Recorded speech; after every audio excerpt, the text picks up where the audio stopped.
Assalamualaikum semuanya, selamat datang di channel Dunia Belajar.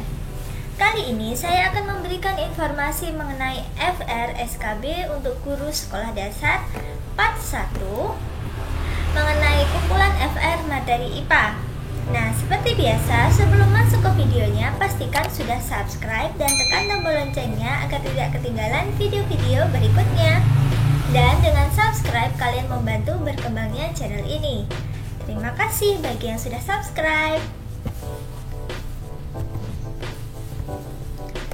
Seperti di judulnya, kali ini saya akan membahas mengenai FR soal SKB PGSD Guru Kelas. Saya mendapatkan FR ini dari grup Facebook. Untuk mempermudah kalian semuanya, saya akan membahas FR dari teman-teman yang ada di Facebook sesuai dengan materi-materi yang diberikan. Contohnya, kali ini saya akan memberikan FR tentang materi IPA dan contoh soalnya. Selain karena ada beberapa soal yang muncul sama seperti gerhana bulan, pembagian setiap materi ini juga bisa mempermudah teman-teman untuk belajar. Semoga yang belum tes SKB bisa lancar dalam mengerjakan soal-soalnya dan bisa mendapatkan NIP di tahun ini. Nah, ini contoh FR-nya. Oke, kita masuk ke yang pertama tentang materi gerhana bulan. Nah, ada gambar seperti di atas. Kedudukan bulan, bumi, dan matahari terlihat pada gambar di atas, maka terjadi peristiwa apa? Nah, kita lihat ya, ini matahari, bumi, bulan berada di satu garis lurus. Nah, kalau matahari, bumi, bulan, bumi berada di tengah, berada di satu garis lurus, ini berarti gerhana bulan.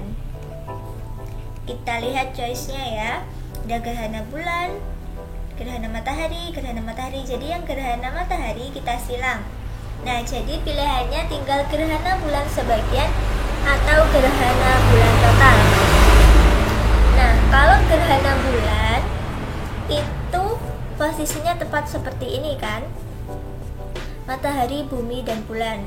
Nah, kalau gerhana bulan total itu bulan berada di umbra atau inti bumi. Nah, ini umbranya kan di sini. Nah, bulannya juga tepat di sini. Jadi jawaban soal yang pertama yaitu gerhana bulan total. Alasannya karena matahari, bumi, dan bulan berada satu garis lurus dan bulan tepat berada di umbra. Oke, kita lanjut ke soal yang kedua, masih mengenai gerhana bulan. Nah, ada gambar seperti di atas.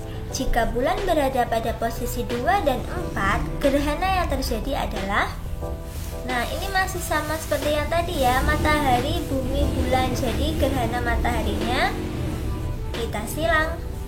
Nah, karena tadi gerhana bulan total itu bulan berada di umbra. Jadi kalau bulan berada di angka 2 dan angka 4, berarti jawabannya adalah gerhana bulan sebagian. Gampang kan cara menjawabnya, yaitu bisa kita hafalkan atau kita ingat-ingat. Oke, sekarang kita masuk ke soal yang ketiga. Nah, ini teori nebula ini juga keluar di soal-soal SKB dari teman-teman yang telah memberikan FR. Terima kasih ya teman-teman. Soal yang ketiga ini, menurut teori nebula yang dikemukakan oleh Simon de Laplace, planet-planet pada tata surya terbentuk dari. Nah, untuk teorinya itu sebenarnya bunyinya seperti ini. Tata surya berasal dari kumpulan kabut dan gas yang berputar lambat dan membentuk cakram bola. Nah, ini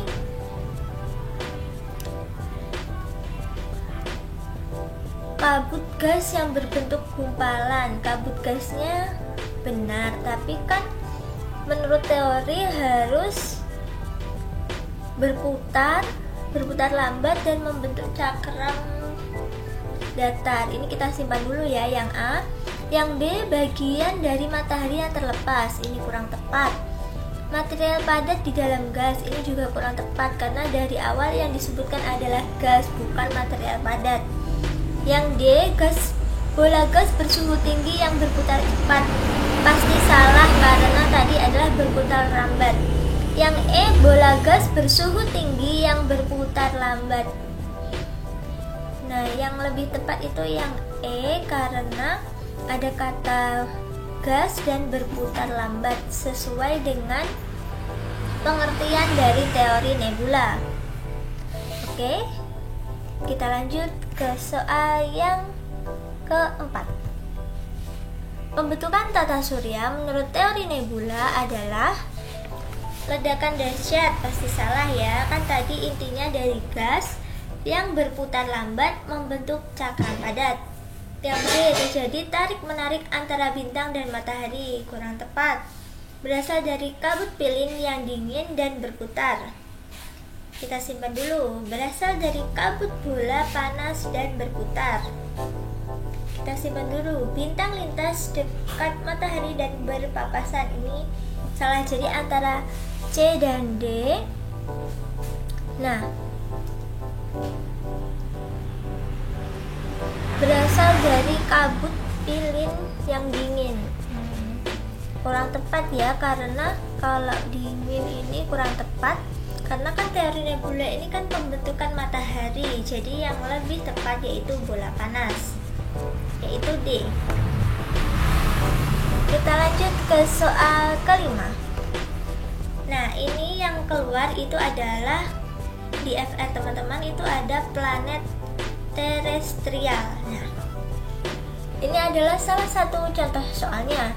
Ciri-ciri planet itu yang pertama ada diselimuti atmosfer yang tebal, unsur atom helium dan hidrogen bergerak lambat, massa kecil, gravitasi lemah, permukaan berkawah.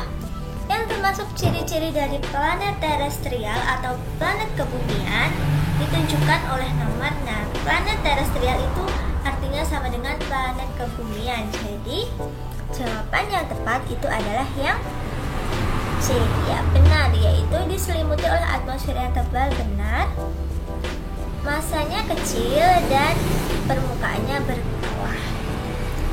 Oke, kita lanjut ke soal yang keenam. Soal yang keenam ini mengenai perubahan wujud zat. Contoh soalnya, gas mempunyai sifat mudah dimampatkan dibandingkan zat padat atau zat cair. Hal ini disebabkan karena gaya kohesi gas lemah, jarak antar molekul gas berjauhan, gas tidak dapat dilihat, jarak antar molekul berdekatan. Jawabannya yang apa?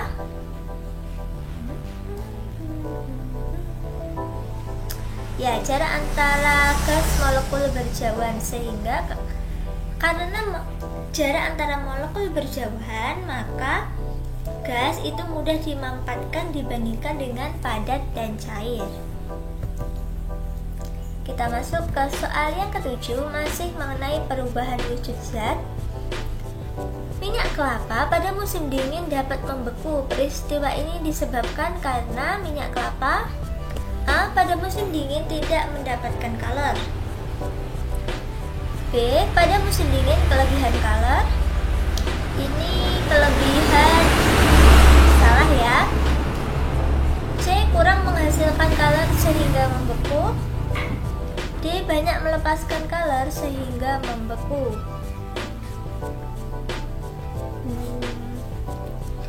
Antara A, C, dan D. Kalau yang A ini kurang tepat karena pada musim dingin itu tetap mendapatkan, tapi tidak sebanyak pada musim kemarau. Jadi ini kurang tepat. Kurang menghasilkan, ini juga kurang tepat.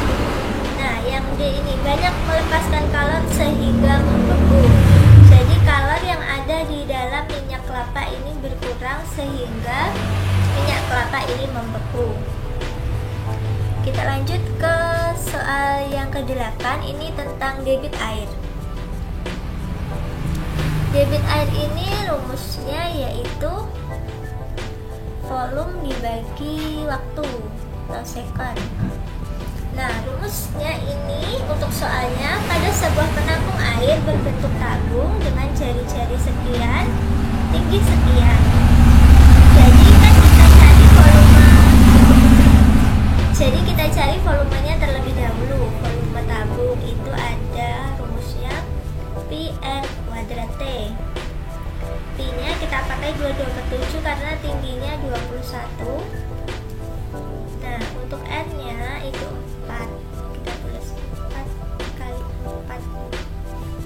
Kita coret ya, 3. 22 kali 3, 66. Kali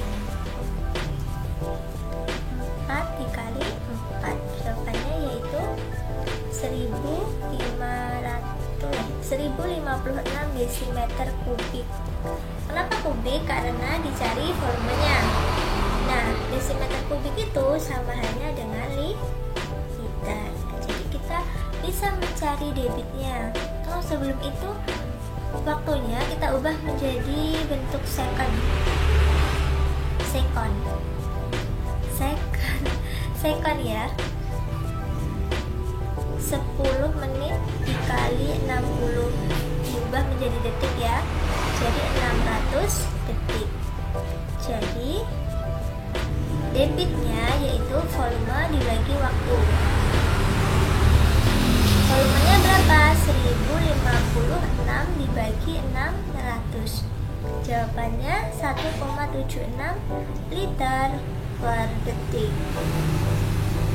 Gampang kan?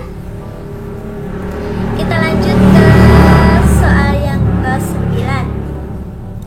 Hitunglah besar hambatan pengganti dari rangkaian di bawah ini. Nah, kita lihat ya dari A ke B. Nah, di sini ini itu bagian ujung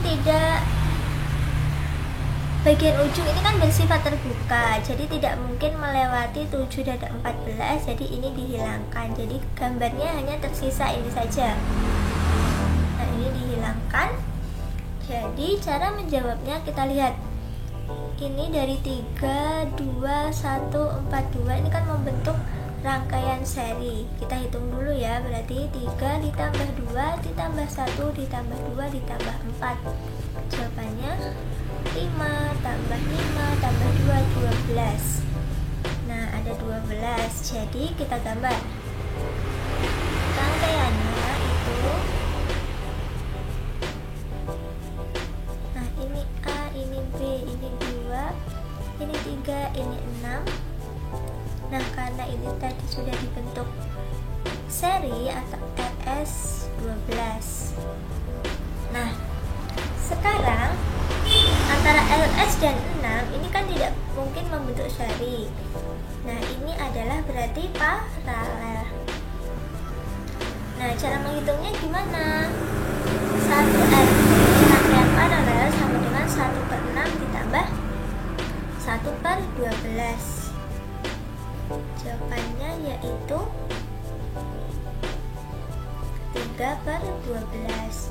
Jadi rangkaian paralelnya adalah 12/3 sama dengan 4. Nah, karena sudah diparalelkan, jadi bentuknya menjadi seperti ini.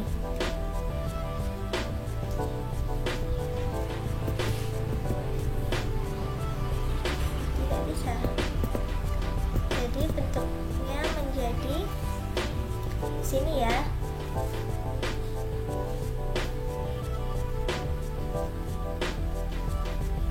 Ini A, ini B, ini 2, ini 3. Ini setelah diparalelkan hasilnya 4. Di sini 4. Nah, ini sudah membentuk rangkaian seri. Jadi tinggal ditambahkan 2 tambah 3 tambah 4. Jawabannya yaitu 9 ohm. Gampang kan? Meskipun kelihatannya rumit, tapi ternyata jawabannya gampang, cuma 9 ohm. Oke, ini soal yang terakhir, yaitu mengenai tulang.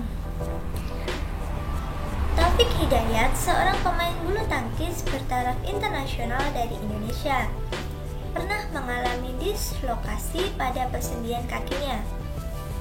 Yang dimaksud dengan dislokasi adalah yang A. Peradangan pada sendi sehingga rongga sendi kering karena kekurangan minyak sendi. Ini kurang tepat, ini biasanya dialami oleh lansia. Yang B. Gangguan karena gerakan tiba-tiba sehingga ligamen tertarik tetapi sendinya tidak bergeser. Ini bisa ya, karena gerakan tiba-tiba. Yang C. Pergeseran sendi dari kedudukan semula karena ligamen tertarik atau sobek. Ini juga bisa, kita simpan dulu ya. Yang D. Persendian tidak dapat digerakkan lagi karena tulangnya menyatu. Ini kurang tepat. Yang C kurang tepat ya. Yang D kurang tepat. Dan E. Peradangan satu atau beberapa sendi disertai rasa sakit atau kadang posisi tulang mengalami perubahan. Ini juga kurang tepat, kan fokusnya tadi itu di sendinya. Nah, yang lebih tepat itu kalau dislokasi ini kan mengenai sendi. Kalau B ini ligamennya tertarik tetapi sendinya tidak bergeser, sedangkan dislokasi itu sendinya bergeser. Jadi yang tepat itu adalah yang C.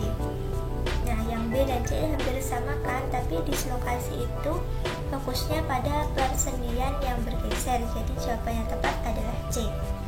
Oke, sudah selesai 10 pembahasan soal di part 1 FRSKB untuk guru sekolah dasar.